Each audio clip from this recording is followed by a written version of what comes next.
감사합니다. 오늘 우리에게 주시는 하나님의 말씀은 예레미야 29장 10절에서 13절 말씀. 예레미야 29장 10절에서 13절 말씀. 구약성경 1096면에 있는 말씀이 되겠습니다. 네, 예레미야 29장 10절에서 13절 말씀. 구약성경 1096면에 있는 말씀이 되겠습니다.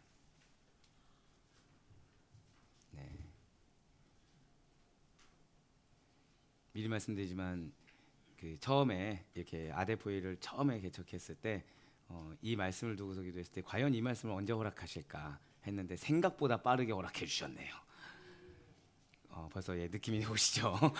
네, 자 예레미야 29장 10절에서 13절 말씀 우리 한 절씩 교독하시고 맞아 13절 말씀 우리 다 같이 한 목소리 합독하도록 하겠습니다. 제가 먼저 10절 말씀 읽겠습니다.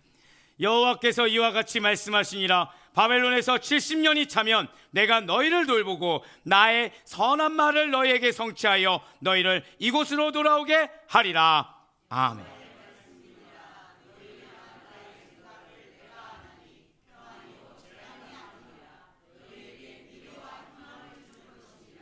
너희가 내게 부르짖으며 내게 와서 기도하면 내가 너희들의 기도를 들을 것이요 너희가 온 마음으로 나를 구하면 나를 찾을 것이요 나를 만나리라. 아멘. 할렐루야. 네오드 웬없이 이렇게 영적 가족된 우리 모든 성도님들, 특별히 을사년 새해를 이렇게 주 앞에 예배드림으로 함께 하시는 우리 모든 성도님들을 주님의 환영을 축복합니다. 사실 송구영신 예배 때 너무 많이 와주셔가지고 신년 감사 예배 때는 상대적으로 많이 안 오시겠구나 라고 이 불신앙적인 믿음을 가졌는데 하나님께서는 바로 질책해 주셨네요. 어때 피곤하지 않으십니까? 그렇죠. 이렇게 물어보는데 피곤합니다라고 얘기할 수가 없죠. 예, 괜찮습니다라고 얘기하죠. 자, 우리 옆에 있는 분한테 그래도 우리 축복하면 좀 이렇게 인사하시면 좋겠습니다. 2025년 시작을 같이 해서 감사합니다. 자, 한 번 더 인사하실 때 하나님께서 새해부터 함께하고 계십니다.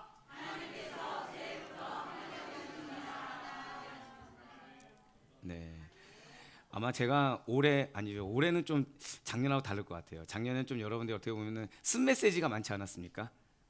아니라고 아무도 안 하시네요. 아니라고.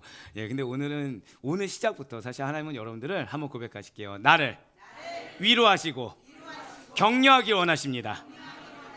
네, 그렇습니다. 2025년 을사년 새해를 맞이해서 첫 예배를 하나님께 올려드릴 수 있음에, 특별히 나를 위로하시고 나를 격려하시는 하나님을 만날 수 있음에, 무엇보다 우리 사랑하는 아데포이 교회 모든 성도님들과 함께 신년 감사 예배를 또 드릴 수 있게 돼서 얼마나 감사한지 모르겠어요. 많은 교회가 지금 이 신년 감사 예배가 없든지 송구영신 예배가 없든지 둘 중에 하나를 택하고 있는 현실입니다. 안타깝죠. 왜냐하면은 다 의미가 있습니다. 모든 예배에는 의미가 있다라는 거예요. 그런데 가장 큰 의미는 누구에게 있습니까? 하나님께 있어요. 어떤 경우에서도 하나님보다 앞서서는 안 됩니다. 네, 그렇습니다. 오늘은 2025년 첫 출발의 날입니다. 이렇게 새해가 되면 사람들은 저마다 한 해의 계획을 세운다는 것이죠. 자, 어떻게 여러분들 계획을 세우셨습니까? 예, 한숨이 갑자기 나오는데요. 예, 약간 표정이 그런 거 있잖아요. 아니 목사님 이렇게 죄송합니다. 타이트하게 굴려놓고서 계획 세울 시간도 안 줘놓고서 뭔 계획이 있냐고 하십니까? 근데 그래도 뭐 오늘이 되었든 이전이 되었든 내일이 되었든 계획이란 걸 세운다는 거예요. 그러니까 저 같은 경우는 올해 가장 큰 계획이 있습니다. 어떤 계획이 있을까요? 누구시죠? 누가 주례라고 했습니까? 저 지금 깜짝 놀랐어요. 보통 이 신년 감사회 때 목회자가 계획을 세웠다고 한다면 교회와 관련된 얘기를 하는데 제가 지금 깜짝 놀란 게 저는 주례 계획이 있습니다.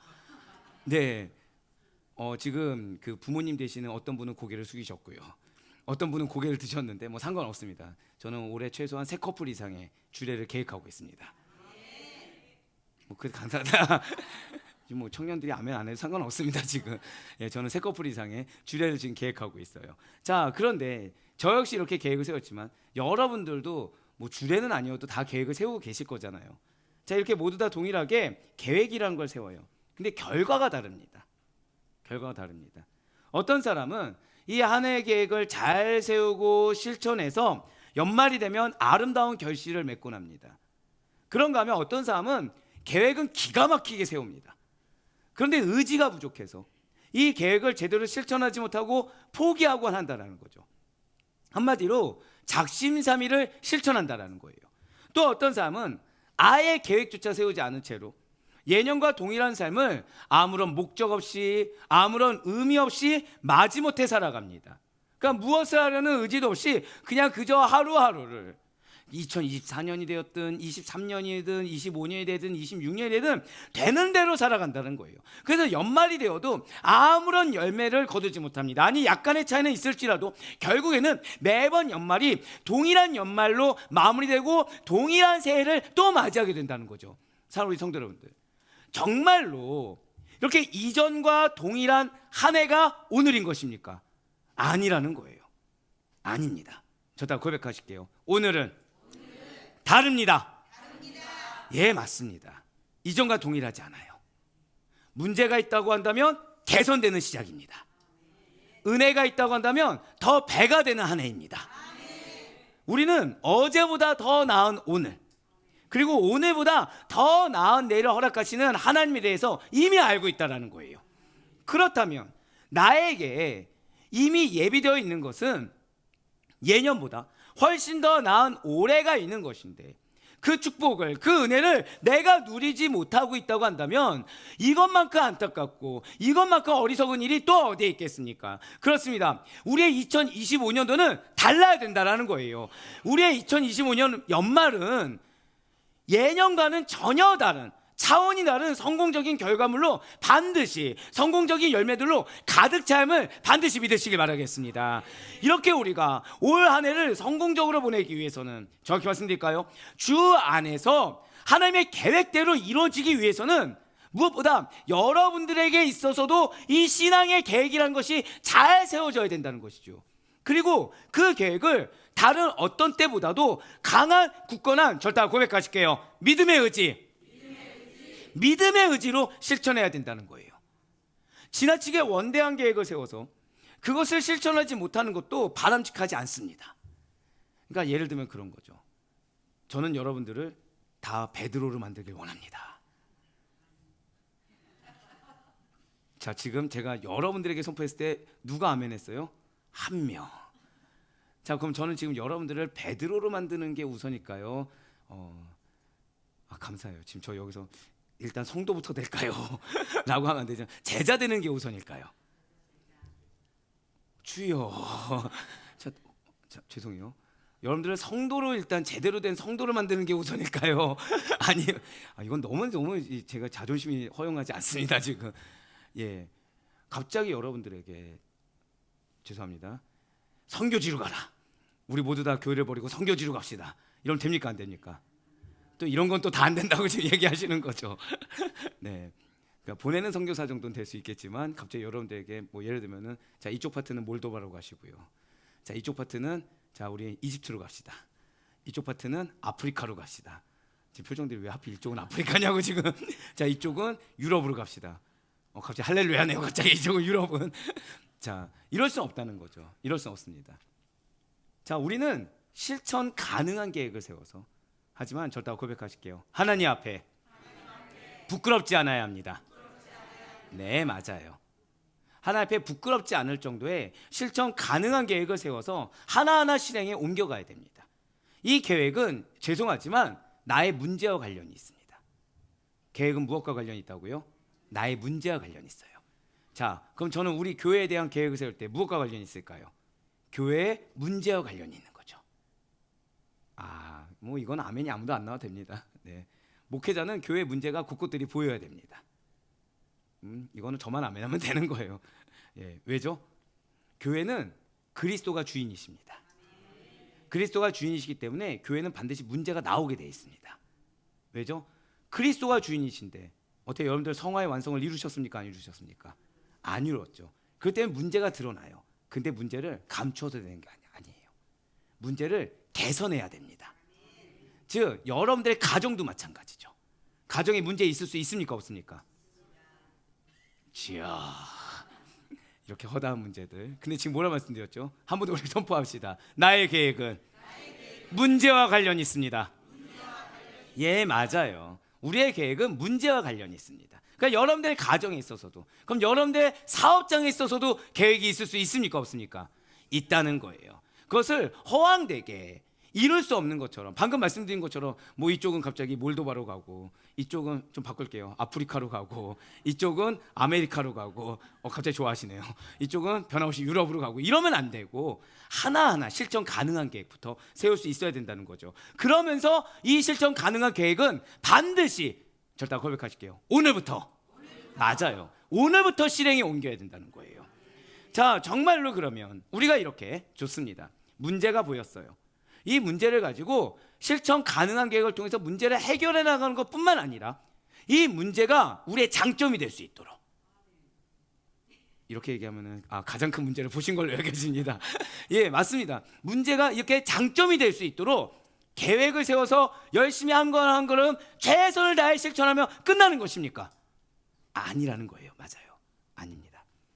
계획을 세우고 실천하는 것은 사람들만이 아닙니다. 하나님께서도, 한번 고백하실게요, 나를 위한 계획. 맞아요. 하나님께서도 나를 위한 계획을 세우고 계십니다. 그 방법 중에 하나가 무엇인 거예요? 내 눈에 문제가 보이게 한다는 거죠. 내 눈에 개선점이 보이게 한다는 거예요. 물론 하나님께서는 매년 계획을 세우시고 매년 계획을 실천하시는 분은 아니세요. 진실로 하나님께서는 영원 전부터 모든 일을 작정하시고 모든 일을 계획하시며 그 작정하심과 계획하심에 따라 범사를 행하고 계신 것입니다. 우리가 살아가고 있는 세상의 그 모든 일들이 바로 그러한 하나님의 작정하신, 하나님의 계획하심의 실천, 곧 한번 고백하실게요, 나를 위한 섭리. 맞아요, 나를 위한 섭리에 의해서 일어나고 진행되고 있다는 것이죠. 그 가운데 특별히 하나님께서는 우리 모든 성도님들에 대해서 좋은 계획을 갖고 계시다는 거예요. 그러한 계획은 우리 인생 전체에 걸친 원대한 계획인 동시에, 한번 고백하실게요, 올해 나를 위한 계획이 있습니다. 맞습니다. 우리는 사실 이것이 무엇인지 너무 잘 알고 있어요. 2024년 한 해 동안 계속해서 선포된 것이 무엇이었죠? 나를 위한 무엇이 있다고요? 기업이 있다고 했습니다. 자, 3주간의 준비 기간 동안 여러분들이랑 기업은 어떤 거라고 말씀드렸습니까? 궁극적으로 여러분들이 제일 잘 기억하는 거, 이전과는 차원이 다른 축복이라고 말씀해 주셨다는 거죠.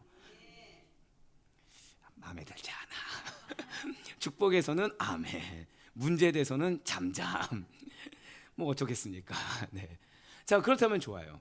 과연 하나님께서는 여러분들을 위한 어떤 좋은 계획이 있는 것입니까? 궁금하지 않으셨나요? 3주 동안 계속해서 준비를 시키시면서 내가 깨져야 될 부분들에 대해서 계속해서 말씀하셨습니다. 내가 버려야 될 것에 대해서 말씀해 주셨습니다. 야곱을 통해서, 야곱의 주변 인물을 통해서 나를 투영하게 하시면서, 성경 인물을 통해서, 주일 설교를 통해서 제자와 내가 너무나도 거리가 먼, 그러면서 내가 어떻게 해야 되는지를 지속적으로 말씀해 주셨는데, 좋아요, 이제 을사년이 밝아왔다는 거죠. 2025년도가 밝아왔어요. 약속의 말씀이 벌써 이미 시작되었습니다. 축복이 있을지어다. 그러면 과연 나를 위한 어떤 좋은 계획이냐는 거예요. 지금 주님께서는 나를 향한 당신의 계획을 발견함과 동시에 그 계획을 굳게 믿고 굳게 신뢰해서 실천함으로 말미암아 반드시 이전과는 차원이 다른 결실이 있는 한 해, 이전과는 차원이 다른 축복의 한 해, 이전과는 차원이 다른 은혜의 한 해, 이전과는 차원이 다른 기업의 한 해가 되기를 간절히 원하고 계십니다. 특별히 오늘 본문 말씀을 중심으로 해서 한 번 더 고백하실게요. 나를 향한 하나님의 좋은 계획. 네, 나를 향한 하나님의 좋은 계획이 무엇인지 살펴보고 그것을 굳건하게 붙드심으로 말미암아 은혜의 이 시간, 바로 그 약속의 실천에 이 시간이 되기를 간절히 원하고 바라고 계십니다. 자, 먼저 하나님께서는 우리의, 절대 고백하실게요, 회복에 대한, 맞아요, 우리의 회복에 대한 계획을 갖고 계시다는 것이죠. 먼저 오늘 본문 예레미야 29장 10절 말씀 보도록 하실게요. 여호와께서 이와 같이 말씀하시니라. 바벨론에서 70년이 차면 내가 너희를 돌보고 나의 선한 말을 너희에게 성취하여 너희를 이곳으로 돌아오게 하리라. 아멘. 네, 분명히 하나님께서는 범죄한 선민 이스라엘을 심판하셔서 바벨론 포로에 처하게 하셨다가 70년이 차면 다시금 그들을 회복시킬 계획을 가지고 계셨습니다. 사실 이 당시의 이스라엘 백성들은 악하다는 말로도 부족할 정도로 너무나도 악한 사람들이었다는 거예요. 하나님을 나는 안 믿습니다라고 얘기하면 차라리 좀 덜 했을 것 같습니다. 근데 문제는 선민이랑 자긍심은 있어요. 예배 잘 드립니까 안 드립니까? 잘 드립니다. 근데 문제는 하나님이 전부가 아닌 거죠. 그러니까 즉 입술로는 거룩합니다. 근데 그들의 행함은 악하다는 거예요. 입술로는 거룩합니다. 근데 그들의 행함에는 감사가 없어요. 항상 불만족입니다. 그래서 맘몬 신을 섬기는데, 아세라 신상 섬기는데, 바알 신상 섬기는데 주저함이 없어요. 말로는 항상 뭐라 얘기하죠? 하나님은 다 알고 계시니까, 하나님은 나를 택하셨으니까. 그 말 뒤에 숨어서 정작 하나님을 무시하고 정작 하나님을 경홀히 여기는 것이 당시의 이스라엘 백성들이었다는 거예요. 이에 예레미야 선지자는 40년 동안 그들 앞에서 눈물로 호소하면서 회개하고 하나님께 돌아오라. 너희가 지금 잘못 착각하고 있어. 너희는 지금 회개해야 돼. 어렵사리 선택해줬는데 너희가 지금 바라는 것은 무엇이냐? 회개하고 하나님께 돌아오라 라고 울부짖었다는 거예요. 그러나 그들이 얼마나 완악한 마음을 가지고 있었는지, 자, 지금 제가 어떤 것 같습니까? 여러분들 향한 어떻게 마음이 느껴지십니까? 아, 감사해요. 여기서 안 느껴지시면 큰일 나는 겁니다. 네, 두 가지 의미에서 큰일 나요. 제가 지금 목이 쉬어 있잖아요. 아, 좀 더 쉬어야 되는군요. 네, 좀 더 쉬어야 되는군요. 자, 간절한 마음 어떻게 느끼십니까? 예, 이렇게 얘기하면 아멘이 나오겠죠. 앞에서 이렇게 했는데. 자, 그러면 여러분들이 이 말씀을 들을 때 그런가 보다, 뭐 또 좋은 얘기인가 보다 이러십니까? 아니면 뭔가 들으려고 하십니까? 그죠? 이렇게 얘기하면 들으려고 한다고 해야겠죠. 자, 근데 문제가 있어요. 예레미야는 저하고 비교도 안 되게 너무 간절하게 눈물로 호소한 거예요.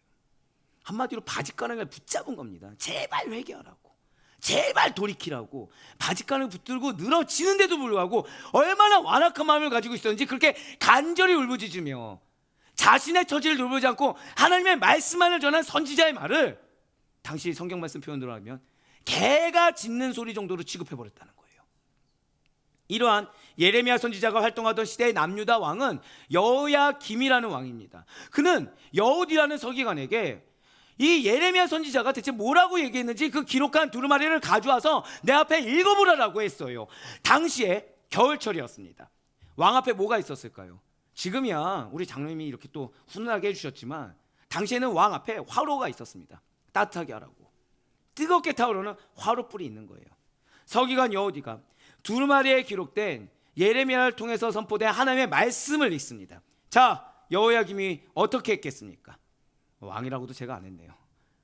그 얘기를 듣고 눈물로 호소했을까요? 회개했을까요? 결단을 했을까요? 아, 우리나라가 백성이 이렇게 잘못했으니 내가 이렇게 돌이켜보겠다, 나부터 이렇게 나아가겠다고 문제를 인정하고 여기에 대해서 나아가고자 했습니까? 회개했습니까? 아니라는 거예요. 칼을 가져오라고 합니다. 서기관들이 쓰는 날카로운 칼을 가져오라고 해요. 하나님의 말씀이 기록된 그 두루마리를 그 자리에서 칼로 찢어버립니다. 그래서 화롯불에 던져 넣어버려요. 하나님의 말씀인데. 왜입니까? 듣기 싫어서요. 왜입니까? 인정하기 싫어서요. 왜입니까? 불쾌한 거예요. 왜입니까? 내 감정이 어려운 거예요. 자, 여호야김은 왕입니까? 일반 사람입니까? 왕이죠. 누군가가 문제를 제기했을 때, 근데 그것이 하나님의 말씀일 때 왕은 책무를 먼저 느껴야 됩니다. 한번 고백하실까요? 영적 책무. 영적 책무를 느껴야 돼요. 듣게 하신 데는, 보게 하신 데는 이유가 있는 거죠. 근데 그 영적 책무를 느끼지 못하고 감정에, 어제 우리 설교대로 그 조급한 마음에 뭐부터 한 거예요? 칼로 찢어버린 거예요. 화롯불에 던져버린 겁니다. 그래서 그에게는 그냥 하나님의 말씀이냐 아니냐가 중요한 것이 아니라 누가 중요한 거예요? 내가 지금 중요한 거예요. 나를 화나게 한 그 두루마리는 없어져야 되는 것입니다. 이 얼마나 패역한 자입니까? 한 나라의 왕이 이러한데 그 나라의 백성은 오죽하겠습니까? 그래서 하나님께서는 이렇게 말씀이 있어도 깨닫지 못하고 말씀이 있어도 회개할 줄 모르는 이 완악한 이스라엘을 마침내 심판하셨어요.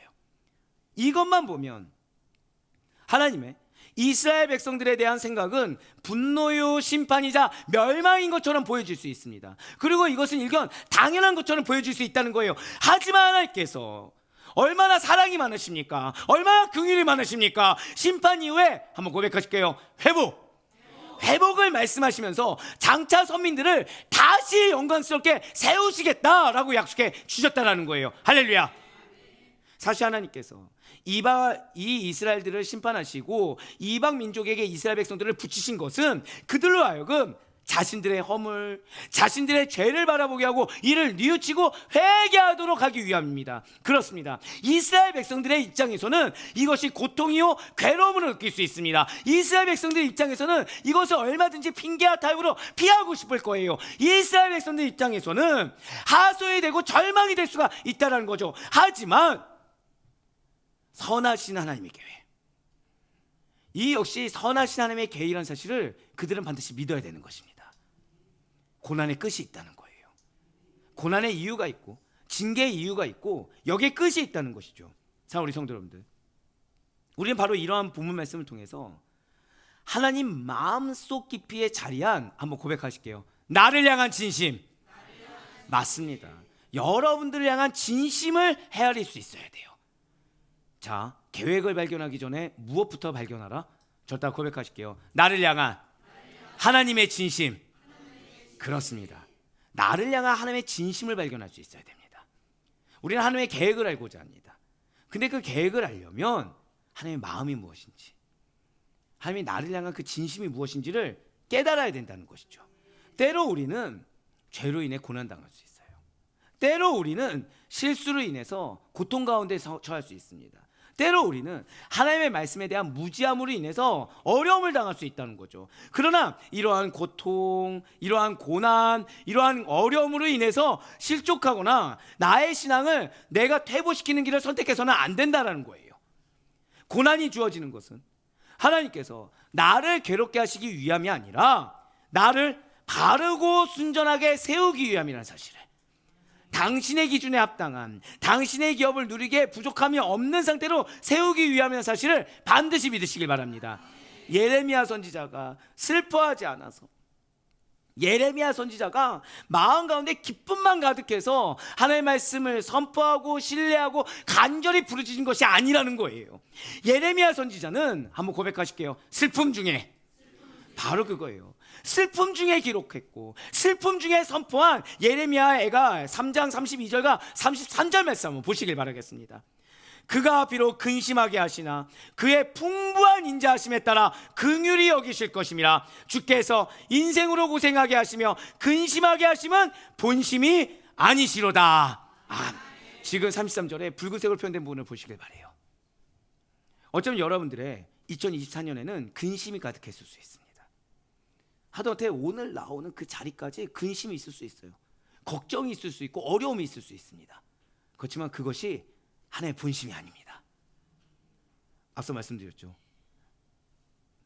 이렇게 깊은 한숨을 쉬시면 그분인 줄 착각하게 돼요. 하나님의 계획은 무엇에부터 시작하게 된다고요? 역시 또 이전 것이 그 짧은 지금 10분도 안 되는 시간에 지나갔군요. 한번 고백하실게요. 하나님의 계획은 나의 문제와 연관되어 있습니다. 이걸 기억하셔야 돼요. 그럼 그 문제는 여러분들 마음 가운데 기쁨을 줍니까? 슬픔을 줍니까? 슬픔을 주겠죠. 근데 그것이 무엇이라고요? 본심이 아니라는 거예요. 그 문제와 어려움이 하나님의 본심이 아닙니다. 그 문제는 하나님의 계획을 이루기 위한 도구에 불과합니다. 그 문제는 하나님의 계획하심을 이루기 위한 과정에 불과합니다. 하나의 본심은 그 문제에 있는 것이 아니고 하나의 본심은 여러분들 통해 성취할 계획이 있습니다. 바로 이것이 하나의 마음이에요. 우리가 고생하거나 우리가 근심이 들어온다고 하더라도 우리의 눈에 문제가 허다하게 보이고 그 문제가 체감된다고 하더라도 우리는 먼저 의심하지 말아야 됩니다. 하나님께서 부족하고 연약한 나의 인생들을 향한 무엇보다 기업을 주시길 원하시는, 얼마나 우리가 연약하면 대체 몇 년 동안 선포하게 하셨습니까? 기업이 있던 약속의 말씀은 동함에서부터 주셨죠. 궁극적으로 성취를 지금 2024년이었습니까? 5년입니까? 5년이면 언제부터 말씀하시면 되죠? 우리의 기준에는 그냥 24년 후반부터 말씀하시면 되죠. 근데 언제부터 주셨죠? 처음에 개척할 때부터. 나를 향한 분심이 무엇인지 잊지 마세요. 나를 향한 하나님의 선하신 계획과 뜻을 항상 마음에 새기고 사시는 가운데 하나님의 그 선하신 뜻하심을 우리의 고난을 통해서라도 회복을 주시는 계획을 이루시는, 그 문제를 통해 당신의 계획을 이루시는 우리 성도님들이 2025년도가 되기를 간절히 소망합니다. 다음으로 하나님께서는 여러분과 저에게 한 번 더 고백하실게요. 평안과 회복을, 희망을, 그렇습니다. 평안과 회복에 더해서 희망을 주시려는 계획을 가지고 계시다는 거예요. 이 사실은 오늘 본문의 예레미야 29장 11절 말씀을 통해서 확인할 수가 있습니다. 여호와의 말씀이니라 너희를 향한 나의 생각을 내가 하나니 평안이요 재앙이 아니니라 너희에게 미래와 희망을 주는 것이니라. 아멘. 이미 어제 말씀드렸죠. 어제 말씀이 끝이 아니고 이어지는 말씀이다. 어제 그런 말씀을 드렸습니다. 우린 과거를 보는 자입니까? 미래를 보는 자입니까? 미래라고 말씀드렸죠. 바로 이거예요. 우리는 하나님의 백성입니다. 우리는 은혜로 말미암아, 나의 공로가 아니라 은혜로 말미암아 구원을 받은 하나님의 자녀입니다. 그래서 우리는 당연히 다른 누구보다 하나님에 대한, 그분의 뜻에 대한 확신이 마땅히 있어야 된다는 거예요.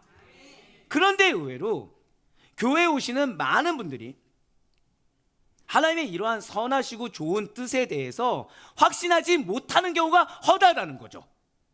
예수 믿으면 고난이 있다고 하도 어느 정도 끝이 있어야 되고 고통이 없어야 되는데 삶이 너무 피곤합니다. 삶이 너무 괴롭습니다. 지칩니다. 인생이 오히려 너무나도 재미가 없습니다. 내가 지금 뭐하고 사는지 모르겠습니다라고 고백하는 분들이 의외로 많다라는 거예요. 이 시기를 넘겨야 돼요.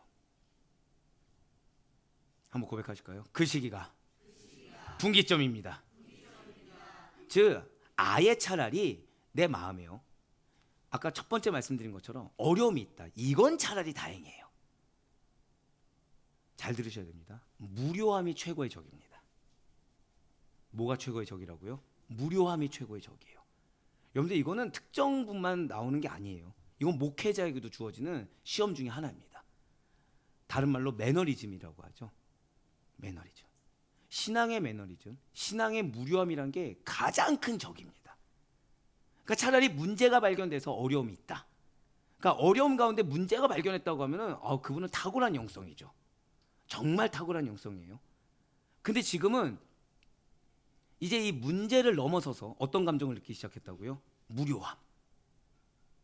재미가 없는 거예요. 의미가 없는 거예요. 지치는 겁니다. 이 상태가 제일 지금 심각한 상태입니다. 그분이 심각한 게 아니에요. 신앙, 그러니까 모든 믿음이 있는 성도들은 이 과정을 겪게 되어 있습니다. 그러니까 이걸 이상하게 여기면 안 돼요. 오히려 그때가 뭐라고요? 분기점이에요. 그때가 분기점입니다. 어떤 분기점일까요? 절대 고백하실게요. 나를 향한 하나님의 계획이 이루어지기 직전입니다. 맞아요. 그 시기를 잘 넘겨야 돼요. 예수님을 믿는 사람들이, 성도라면 반드시 배우고 알아야 될 사실, 아니 정확히는 확고하게 붙들고 흔들리지 말아야 될 사실이 있습니다. 그것은 바로 하나님께서는 나를 향한 명확하고 선한 뜻과 계획을 가지고 계시다. 이거를 의심하면 안 돼요. 그렇습니다. 분명히 나에게 좋은 계획을 가지고 계시다는 거예요. 안타깝게도 우리는 예수 그리스도를 믿는 우리는 하나님께서 함께 하신다고 말씀을 지속적으로 주고 계심에도 불구하고 때로는 말할 수 없는 고통을 당할 수도 있습니다. 그렇게 하나님과 가까이 지냈던 다윗조차도 고백하기를 자신이 사망의 음침한 골짜기를 지난다라고 하지 않습니까? 그 고통은 마치 하나님께 버림받은 것 같은, 나홀로 돼서 내가 지금 뭐하고 가는 거지? 차라리 이 시간에 사울을 치는 게 낫지 않을까?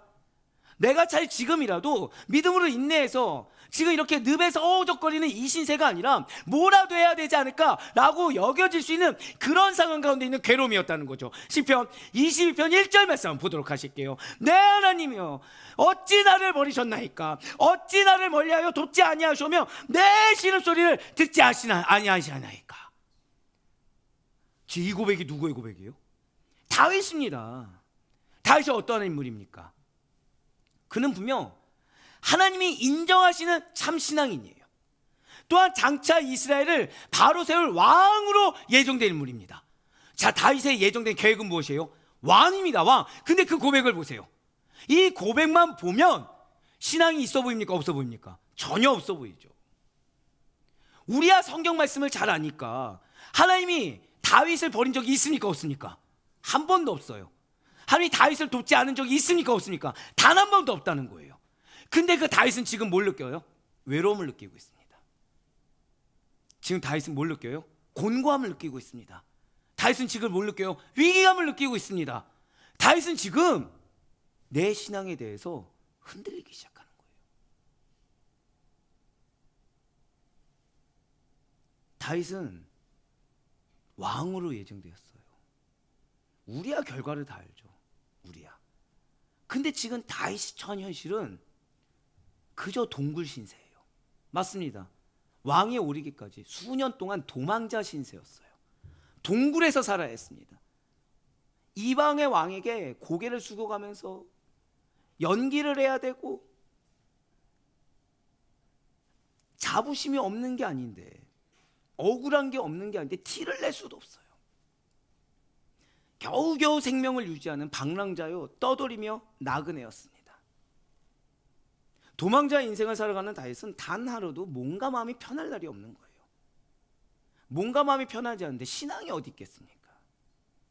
그런데 중요한 사실이 있죠. 그러한 극심한 고통을 겪는 다윗에게 다윗이 인정하든 인정하지 않든 하나님께서는 항상 동행하여 주셨고, 다윗의 장래와 미래에 희망을 주시려는, 그리고 그 희망이 실제가 되는 계획을 놓치지 않고 계셨다는 거예요. 한 번 더 고백하실까요? 나를 향한 계획을 놓치지 않고 계십니다. 맞아요. 어떤 사랑하는 여러분들께서는 동굴을 겪는 것처럼 느낄 수 있습니다. 어떤 사랑하는 여러분들은 외로움을 겪을 수 있고요. 어떤 사랑하는 여러분들은 겨우겨우 하루하루 생명을 유지하는 것에 분명히 약속인데 이게 진짜 맞나? 라는 의심이 들 만한 상황에 놓일 수도 있습니다. 근데 변치 않은 것이 있어요. 한번 고백하실게요. 시작하게 하신 이가 하나님이십니다. 이거를 놓치면 안 돼요. 시작하게 하신 이가 하나님이십니다. 그럼 그 과정을 하나님 반드시 동행하세요. 내가 봤을 때는 아무런 것도 이루어지지 않는 것처럼 보이고, 내가 봤을 때는 아니 이루어지지 않는 것 정도가 아니라 오히려 손해를 보고, 오히려 피해를 보고, 오히려 낙심하고, 오히려 내가 지금 고생한 것에 대한 대가가 없는 것처럼 느껴질 수 있지만, 중요한 것은 하나님은 나를 하여금 시작하게 하셨고, 시작의 과정에 동굴이 있을 뿐이고, 시작의 과정에 사막이 있을 뿐이며, 시작의 과정에 사울이 있을 뿐이고, 시작의 과정에 블레셋이 있을 뿐이에요. 그 결과는 확정되어 있습니다. 한 번 더 고백하실까요? 나를 향한 계획은 확정되어 있습니다. 이거를 잊어서는 안 돼요. 실제로 하나님께서는 다윗을 위해 세우셨던 그 모든 계획을 말씀하신 그대로, 한 번 더 고백하실까요? 작정하신 그대로. 지금 우리가 지금 놓치지 말아야 될 것이 있죠. 본심이 아니라는 거예요. 여러분들이 겪는 고난은 본심이 아닌 것입니다. 하나님의 본심은 뭐예요? 여러분들 향한 작정하심이에요. 계획을 이루고자 하는 작정하심이 본심인 것입니다. 그대로 단 한 채 오차도 없이 다 이루어주셨다는 거예요. 다윗을 대적하는 원수들을 멸하심은 물론이고, 그것을 통해 평안을 주셨습니다. 다윗을 통해 다윗의 양인 이스라엘을 강성하게 만들어 주셨어요. 그에게 맡기신 이스라엘 백성들에게까지. 맞아요. 우리는 지금 나 하나만이라도 좀 회복됐으면 좋겠어요. 우린 지금 나 하나만이라도 좀 뭔가 해결됐으면 좋겠어요. 그런데 하나님의 개업은 이 정도가 아니라는 거예요. 지금 여러분들을 향한 이정하는 다른 차원의 축복, 이정하는 다른 차원의 기업이라는 것은 나 하나 회복 정도가 아니라는 거죠. 나에게 붙여준 양에게까지. 마치 다윗은 지금 이 저주만 모면했으면 좋겠다고 했지만 다윗에게 작정하신 하나님의 진심은, 다윗에게 예정하신 하나님의 계획은 이스라엘 백성들에게까지 평안과 행복을 누리는 삶이었던 것입니다. 여러분들에게 허락된 여러분들의 가족, 여러분들의 직장 동료, 여러분들의 붙여준 양들, 그들까지도 한번 고백하실까요? 나로 말미암아 하나님을 만나고 나로 말미암아 평안을 누리게 될 것입니다. 할렐루야. 그게 기업이에요. 작은 게 아닙니다. 사랑하는 성도 여러분들, 이러한 다윗의 하나님이 여러분의 하나님인 줄 믿으시길 바라요. 진실로 하나님께서는 바로 이러한 좋은 계획을 갖고 계십니다. 이를 굳건히 믿으셔야 돼요. 어제 사실은 경고의 메시지 중에 하나죠. 누군가는 연말에 결실을 맺습니다. 누군가는 근데 또 똑같은 연말을 맞이하게 돼요. 하지만 저는 우리 사랑하는 아데포이고의 권속들 중에 단 한 명도 다른 결과를 맞이하는 것을 용납할 수가 없습니다. 모두 다 동일하게 이 은혜를 맛봐야 돼요. 모두 다 동일하게 이 은혜의 결실을 한번 고백하실게요. 내 것입니다. 내 것으로 만들 수 있는 침노함이 여러분들의 것이 되기를 간절히 소망합니다. 우리의 미래에 축복을 주시고 우리의 장래에 평화를 주시며 우리의 결과에 안식을 주시려는, 정확히 말씀드릴까요? 2025년도가 그동안 경험하지 못한 다른 차원의 축복에 대한 좋은 계획을 가지고 계심을 확신하며 붙들고 나아갈 수 있는 우리 모두가 되길 간절히 소망합니다. 지금은 비록 내가 가진 것이 없는 것 같고, 지금은 비록 내가 누가 나를 알아주지 않는 것 같고, 지금은 비록 내가 계획한 대로 잘 순적하게 풀리지 않는 것 같아도 염려하지 말아야 된다는 거예요. 염려의 자리를 믿음의 자리로 대체할 수 있게 간절히 소망합니다. 흔들리지 마시길 바라요. 굳건한 믿음으로 말미암아 하나님께서 원하시는 기준의 신앙이 우리의 것이 되길 간절히 소망합니다. 그렇습니다. 우리는 환경이 아니에요. 내 생각이 아닙니다. 내 감정이 아니에요. 오늘 나에게 주신 하나님의 말씀을 굳게 믿어야 되는 것입니다.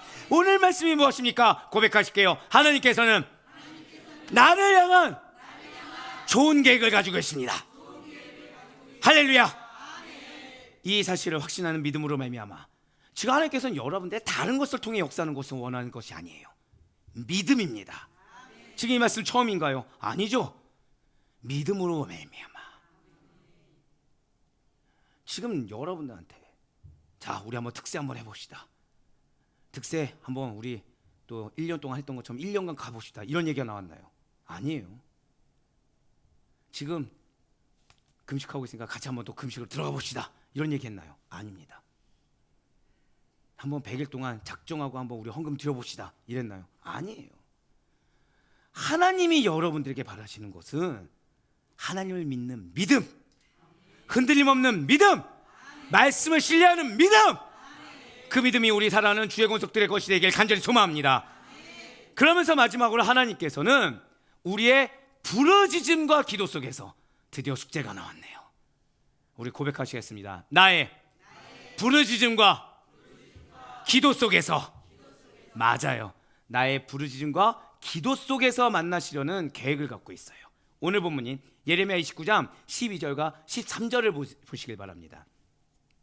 너희가 내게 부르짖으며 내게 와서 기도하면 내가 너희들의 기도를 들을 것이요 너희가 온 마음으로 나를 구하면 나를 찾을 것이요 나를 만나리라. 아멘. 좀 무섭죠? 부르짖을 때 만나시겠다. 사랑하는 성도님들, 한번 여쭤보겠습니다. 솔직하게 기도할 수 있는 것이 큰 은혜라고 믿고 계십니까? 거짓말쟁이들. 자, 이제 한번 죄송해요. 이건 좀 가볍게입니다. 절 다 선포하실게요. 올해는 거짓말쟁이가 되지 말자. 네. 아유, 오늘 제가 유일하게 제 개인의 감정이 들어간 말씀 바로 이거였습니다. 맞아요. 이전까지는 몰라도 반드시 지금 이 순간부터는 믿으셔야 돼요. 기도는 큰 은혜입니다. 분명 하나님께서는 약속하고 계시다는 거죠. 기도하면 응답하시겠다라는 거예요. 근데 부르짖으셔야 됩니다. 그냥 저는 기도에 대해서는 조금 타이트한 편이죠. 기도에 대해서 여러분들에게 원하는 것도 좀 타이트한 편입니다. 그러니까 예를 들면 그거예요. 어떤 분이 저한테 자기의 기도 바람 중에 하나가, 그냥 뭐 직접적으로 말씀드리면 남편이 기도하는 차를 타고 와서 새벽 기도를 드리길 원합니다. 그럼 저는 그 얘기를 듣고서 지금까지 기도하고 있을까 안 하고 있을까요? 하고 있죠. 저는 네, 하고 있죠. 네, 뭐 아멘이 안 나도 돼요. 제 마음속으로 아멘하면 끝나는 거라서. 저 말씀드리지 않았습니까? 저는 저희 집에 책장이 조금 많은 편입니다. 그 중에 한 면은 뭐 예를 들어 우리 장지사님을 포함해서 성도님들의 이름의 책이 다 있어요. 저 혈액형 뭐라고요? 트리플 A형. 네, 다 써놓는 거죠. 다 써놓습니다. 기도 제목만 써놓을까요? 아니면 영적 반응도 써놓을까요? 반응도 써놓습니다. 그러니까 예를 들면 그거예요. 오늘 설교를 하는데 고개 숙이고 인상 쓰고 계셨다. 오늘 말씀이 어떤 말씀인 거예요? 그날 말씀. 뭐 말라기 3장 12절 말씀. 그러면서 밑에 코멘트를 쓰는 거죠. 본인 말씀인데 모르더라. 예. 그러니까 저는 약간 좀 싫은 전화가 있어요. 뭐냐면은 예배 끝나서 셔틀 끝나고 집에 갔는데 연락 오시는 걸 별로 안 좋아해요. 그러니까 연락하시면 한두 시간 있다 하셔야 돼요. 그 시간 동안 왜냐? 저도 사람이잖아요. 그 순간 빨리 기록해야 되거든요. 빨리. 예. 후회하지 않고 있습니다. 굉장히 좋아하고 있어요. 우리 목사님 왜 이렇게 속이 좁냐? 칭찬이에요. 칭찬이에요. 예. 속 좁게 계속 기록할 겁니다. 네. 그러니까 여러분들이 하신 말씀을 지금 저는 기억하고 있을까요? 못 하고 있을까요? 기억하지 않기를 원하시는군요.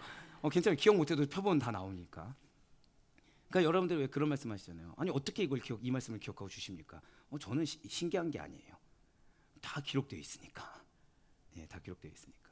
자, 근데 여기서 이제 문제가 생기는 거죠. 누가 기록하게 하셨을까요? 제 마음을 누가 주장하셨을까요? 전 시간 많아요. 누가 기록하게 하셨을까요? 뭐 한번 끝까지 가봅시다. 왜 말씀 못 하시는지 아시죠? 목사님이 속이 좁아서라고 하고 싶은 거예요. 하나님이 기록하게 하셨다는 순간 누가 실천해야 되죠? 내가 실천해야 되는 거거든요. 뭐죠? 시도라도 해야 되는 거거든요. 하나님께서 약속하고 계십니다. 여러분들이 원하는 거를 실천하게 하시겠다라고. 근데 중요한 것이 있죠. 자, 좋아요. 그러면 기왕 나온 김에, 그러면 운전해서 나오는 길이 쉬울까 어려울까요? 어렵습니다. 어려워요. 여러분들 새벽 제단 쌓는 거 쉬우세요, 어려우세요?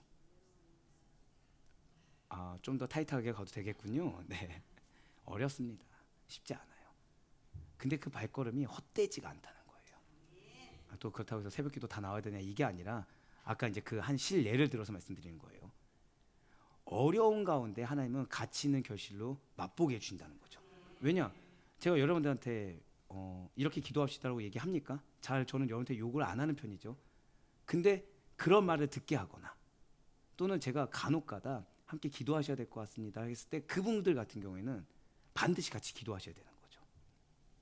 왜요? 바로 이 부분 때문이에요. 응답하시겠다는 겁니다. 만나시겠다고 약속하신다는 거예요. 자, 지금 히스기야 왕이 불치병에 걸려서 죽음을 선고받았을 때였습니다. 불치병이죠. 불치병입니다.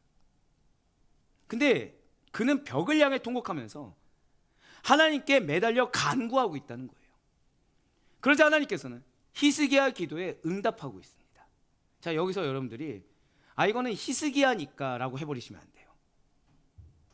하나님이 성경에 기록된 것은 들을만 하니까, 받을만 하니까 주시는 겁니다. 이거는 히스기야니까, 이거는 그런 이적이니까 라고 하시면 안 된다는 거예요. 열왕기하 20장 5절 말씀을 보면 하나님께서는 이사야 선지자를 통해서 이렇게 말씀하셨습니다. 너는 돌아가서 내 백성의 주권자 히스기야에게 이르기를 왕의 조상 다윗의 하나님 여호와의 말씀이 내가 내 기도를 들었고 내 눈물을 보았노라. 내가 너를 낫게 하리니 내가 3일 만에 여호와의 성전에 올라가겠고. 아멘. 자, 여호야김은 말씀을 어떻게 했죠? 찢어서 불태웠습니다. 그런데 히스기야는 기도할 때 이 말씀을 듣고 절망 중에서 소망을 발견했다는 거예요. 자, 말씀 가운데 뭘 발견했다고요? 절대 고백하실게요. 말씀 가운데 소망을 발견해야 합니다. 바로 그거예요. 말씀 가운데 소망을 발견하셔야 됩니다. 에스더와 모르드게 유다 민족이 큰 공경에 처한 적도 있었죠. 당시에 바사의 아하수에르 왕이 다스릴 때였습니다. 그런데 당시에 왕국의 2인자가 누구였습니까? 총리 하만이었어요. 모르드게와 갈등이 있었습니다. 유대 민족들 모두를 멸살할 계획을 세웠어요. 그리고 그 악한 계획을 아이러니하게도 왕이 허락을 해버렸습니다. 급히 추진되고 있었어요. 유대 민족들의 앞날에는 검은 그리자가 짙게 드리워져 있습니다. 그들의 운명 붕정드러와 같았죠. 그들에게 닥칠 일은 멸절이라는 절망밖에는 남지 않은 것처럼 해결책은 보이지 않았다라는 거예요. 도망치는 거 왜? 아니 도망쳐도 목숨을 살 수 있을까라는 의구심이 당연히 들만한 상황이었습니다. 바로 그때 그런 유대 민족을 멸망에서 구해줄 위대한 여인이 등장했어요. 여러분들 잘 아시다시피 누가 위대한 여인입니까? 왕후요? 아니요. 고백하실게요. 기도하는 에스더. 위대한 여인일 수 있는 것은 기도하는 에스더였기 때문이에요. 다른 게 필요한 게 아닙니다. 하나님은 여러분들에게 이전과는 차원이 다른 기업을 허락해 주셨어요. 즉 그거를 받아들이기에 합당한 마음파는 위대한 사람이 되어야 됩니다. 근데 어떤 자가 위대한 사람이라고요? 기도하는 자.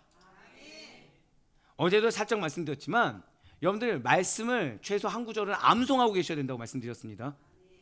어제 말씀 나눈 거 있잖아요. 그거 암송하고서 뭐 하셔야 된다고요? 기도하셔야 돼요. 이 말씀이 실제가 되달라고 기도하셔야 됩니다. 그러니까 오늘 아니요 올해 우리 아델포의 성도님들의 숙제는 다른 게 아니에요. 딱 두 가지죠. 필사, 전교인 필사입니다. 오늘 처음 알았네요. 아델포 교회 성도님들의 재적이 제가 알기로는 지금 120, 30 정도가 되거든요. 다 지우셔야 됩니다. 2명이었습니다. 자, 마음으로. 네. 필사와 더불어서 뭘 하셔야 된다고요? 우리 고백합시다. 말씀을 기억하며 기도하자. 그게 숙제예요. 여러분들 잘 아시는 것처럼 에스더는 전 민족을 향해 금식을 요구했습니다. 갑자기 감사하지 않습니까? 지금 전 여러분들에게 금식을 요구하지 않았어요. 예, 전 지금 여러분들에게 말씀을 기억하고 기도하자.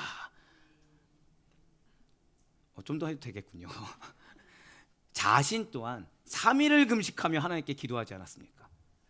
3일 금식하고 금식을 요구할 수 있었는데 저는 그러면 여러분들에게 얼만큼 금식을 요구할 수 있는 겁니까? 자, 그러면 지금 하나님께서는 에스더의 무엇을 보고 응답하신 겁니까?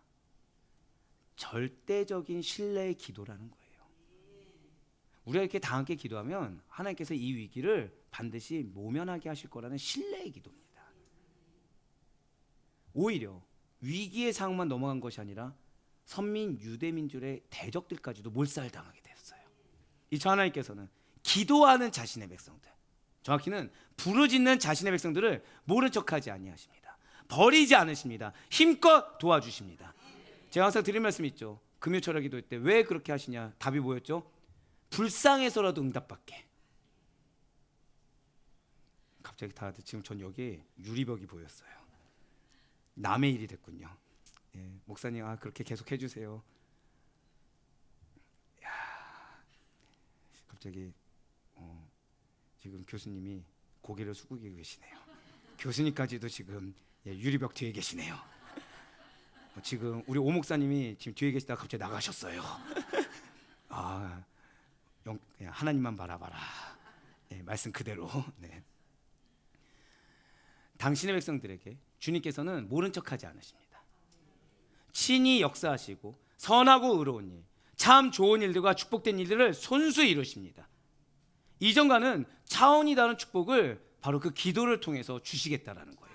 부르짖음을 통해서 주시겠다는 것입니다. 이런 하나님이 바로 우리가 믿는 하나님이십니다. 그러니 하나님의 뜻과 계획을 바로 알고 신뢰하며 나아갈 수 있는 우리가 되시길 바라요. 문제가 보인다고 하더라도 그 문제를 통해서 내가 그 문제를 위해서 고난을 겪는다고 하더라도 그거를 통해 계획을 이루시는 거예요. 그 가운데 하나님은 우리에게 그 희망을 걷어가신 적이 없고 지금 이 순간에도 그 희망을 이루어가고 계십니다. 그리고 더불어서 하나님께서는 우리로 하여금 신뢰하기를 원하신다는 거예요. 신뢰의 표현 다른 것을 원하지 않으십니다. 기도하라는 거예요. 부르짖으라는 것입니다.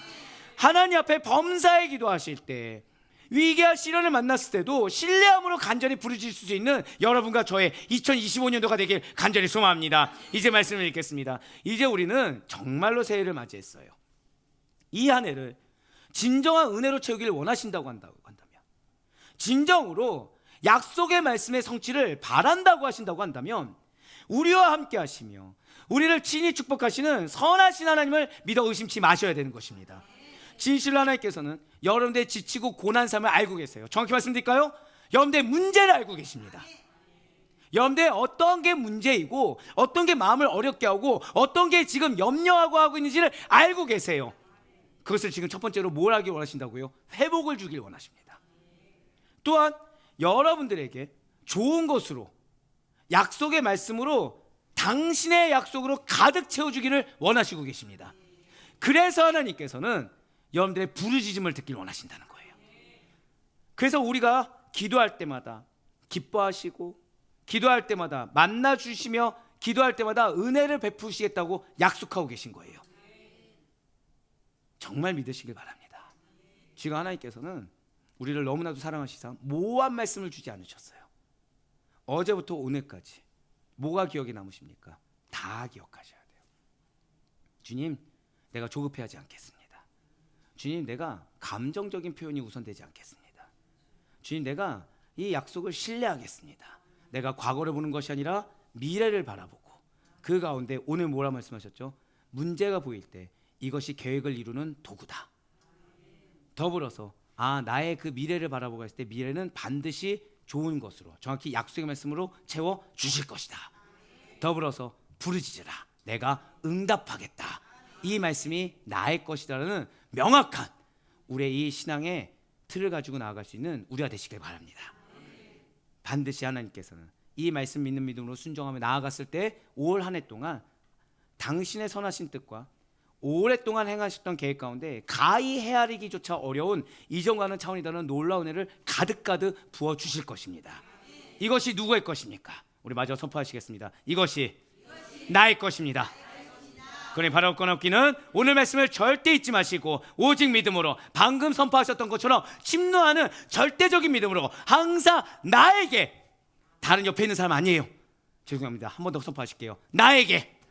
맞습니다. 나에게 선하고 의로우신 하나님께서 친히 가까이 하시고 그 모든 것을 하시사 그분의 뜻을 나에게 지금 선포하고 계시며, 그 뜻을 나를 통해 이루기를 원하시는 하나님의 뜻하심을 반드시 목도하고 살아갈 수 있는 2025년도에 우리 사랑하는 성도님들의 삶이 될 수 있기를 주님의 이름으로 간절히 축원합니다.